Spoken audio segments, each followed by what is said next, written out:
the one difficult thing, and I think a lot of people who are, I guess, literal converts to the church, who aren't born under the covenant, what they experience is having to like reorganize the way they think.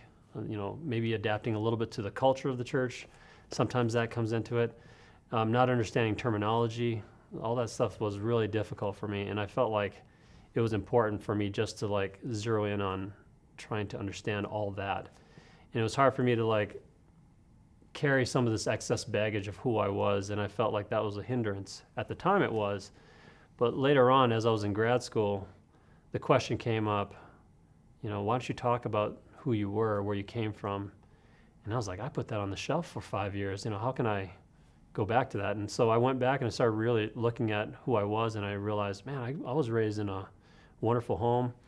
I have this rich heritage that I can talk about.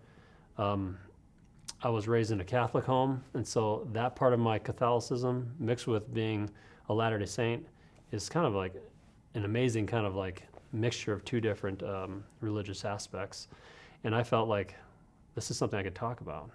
Why haven't I been doing this earlier, So first of all, the failed perception that I couldn't use any of that information.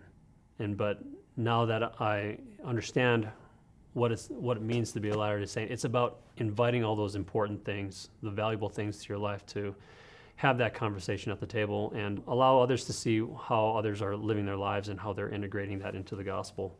So the big thing for me was not being afraid to say, hey, yeah, my mom talks about magic and the importance of magic in her cultural upbringing. Well, why should I disregard that? Why does that become unimportant in the process of being a Latter-day Saint?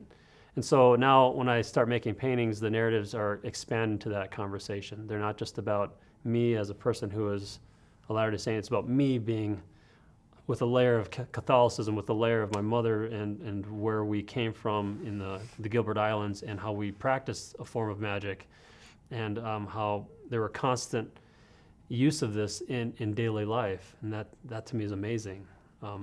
Anywhere folklore meets kind of like the here and now, and I can butt up against that becomes important for the conversation in art making.